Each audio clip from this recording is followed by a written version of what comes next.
રામકથા. શા માટે ભગવાન રામે લીધી હતી જળ સમાધિ? આવો જાણીએ શ્રી રામના મૃત્યુ સાથે જોડાયેલી કથા. શ્રી રામનો જન્મ પૃથ્વી પર મર્યાદા પુરુષોત્તમ તરીકે થયો હતો, તેથી જ તેમનું મૃત્યુ પણ નિશ્ચિત હતું. શ્રી રામના મૃત્યુને લઈને વિવિધ કથાઓ પ્રચલિત છે.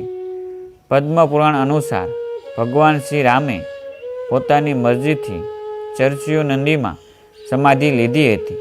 આવો જાણીએ શ્રી રામના મૃત્યુ સાથે જોડાયેલી કથા.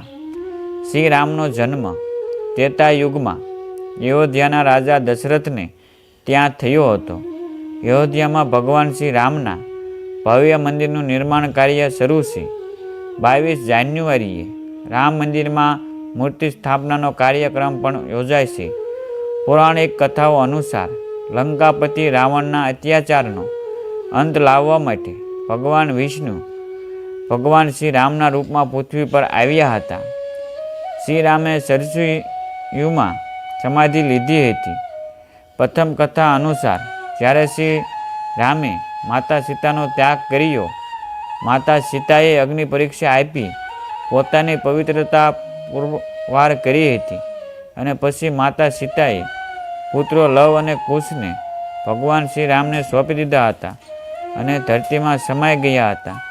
એવું કહેવાય છે કે સીતાના જવાથી ભગવાન શ્રી રામ દુઃખી થયા અને યમરાજની સંપત્તિથી તેમને સરસુ નદીમાં ગુપ્ત ઘાટ પર જળ સમાધિ લીધી હતી. લક્ષ્મણના વિયોગમાં શ્રી રામે જળ સમાધિ લીધી. એક અન્ય કથા અનુસાર એકવાર યમદેવે સતનું રૂપ ધારણ કરીને અયોધ્યામાં પ્રવેશ્યા. યમદેવને સતનું રૂપ ધારણ કરીને ભગવાન શ્રી રામને કહ્યું કે આપણી વચ્ચે ગુપ્ત વાતચીત થશે.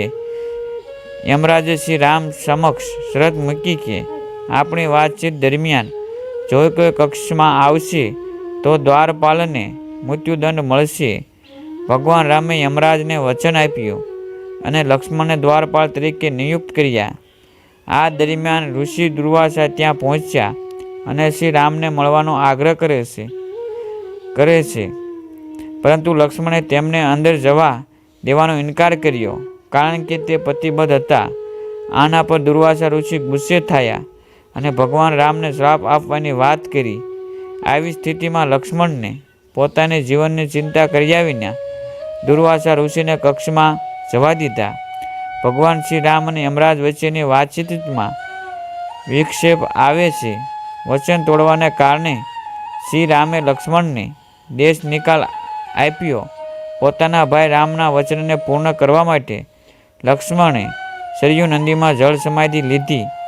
લક્ષ્મણે જળ સમાધિ લીધી ત્યારે ભગવાન રામ ખૂબ જ દુઃખી થયા અને તેમણે પણ જળ સમાધિ લેવાનું નક્કી કર્યું. ભગવાન રામે જળ સમાધિ લીધી તે સમયે હનુમાન, જામવંત, સુગ્રીવ, ભરત, શત્રુદેવ વગેરે ત્યાં હાજર હતા. ધન્યવાદ મિત્રો.